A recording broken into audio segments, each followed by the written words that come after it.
అంశము ధనాపేక్షలేనివారే ఉండండి. వాక్యము హెబ్రీలకు వ్రాసిన పత్రిక 13వ అధ్యాయము 5వ వచనము.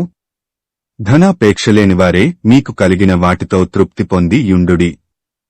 ప్రభువునందు ప్రియులారా, నేటి వాక్యమును ధ్యానించుకుందాము. ఆకలైనప్పుడు కడుపు నిండా తృప్తిగా భోజనము చేస్తారు, దాహమైనప్పుడు దప్పిక తీరే వరకు నీరు తాగుతారు, ఇంకా అనేక విషయాల్లో మనుష్యులు తృప్తి పొందుతున్నారు. కాని కేవలం ధనము విషయములో మాత్రము బ్రతికినంత కాలము తృప్తి లేకుండానే బ్రతుకుతున్నారు. అతని కన్ను ఐశ్వర్యము చేత తృప్తి పొందదు. ప్రసంగి 4:8.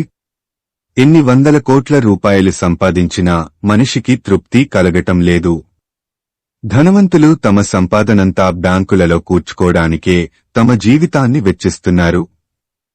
నా ప్రాణమా, అనేక సంవత్సరములకు విస్తారమైన ఆస్తి నీకు సమకూర్చబడియున్నది, సుఖించుము, తినుము, త్రాగుము, సంతోషించుమని చెప్పుకొందుననుకొనెను అని లూకా 12:20లో ధనవంతుడు తన ప్రాణముతో చెప్పుకొనినట్లు ప్రతి ఒక్కరూ తమ ఆస్తిని బ్యాంకులలో కూర్చుకుంటున్నారు.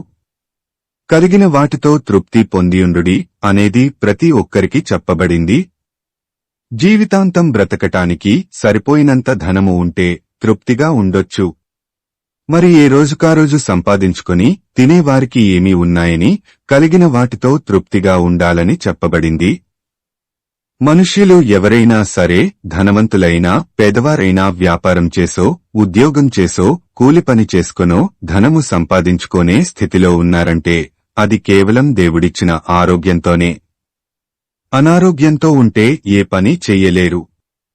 అంటే ధనము సంపాదించుకునేంత ఆరోగ్యం కలిగి ఉన్నారంటే అది దేవుడు ఇవ్వడం వల్లనే కదా. ఈ లోకంలో ప్రతి ఒక్కరికి ఏ భేదము లేకుండా దయచేస్తేనే ఆరోగ్యం కలిగి ఉంటున్నారు. అయితే మనుష్యులు దేవుడిచ్చిన ఆరోగ్యంతో తృప్తి కలిగి ఉండటం లేదు.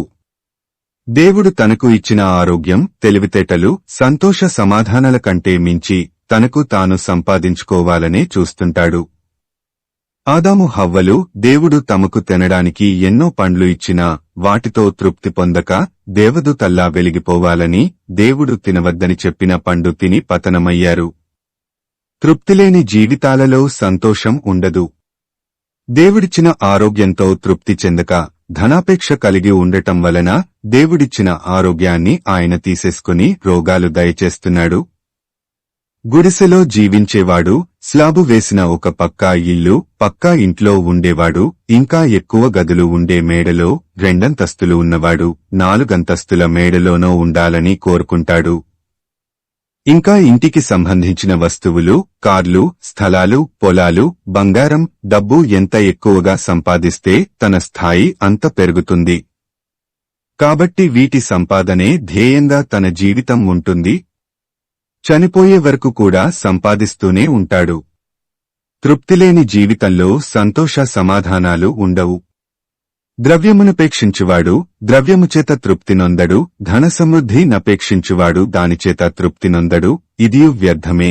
ప్రసంగి 5:10. ధన సంపాదన వలన మనిషికి తృప్తి కలుగదు. ధనాపేక్ష సమస్తమైన కీడులకు మూలము కాబట్టి ధనాపేక్షలేనివారమై దేవుడిచ్చిన ఆరోగ్యంతో తృప్తి కలిగి ఉందాము. నిన్ను ఎన్నడనూ విడువను ఎడబాయనని చెప్పిన దేవుని సంరక్షణలో సురక్షితంగా జీవిద్దాం. ప్రార్థించుకుందాము. ప్రభువా, ఈ లోకంలో మేము జీవించినంతకాలం నీవు మాకిచ్చిన ఆయురారోగ్యాలతో సంతోషంగా తృప్తి కలిగిన జీవితం జీవించేలా మాకు సహాయం చేయమని యేసయ్య నామమున అడుగుతున్నాము తండ్రి. ఆమేన్.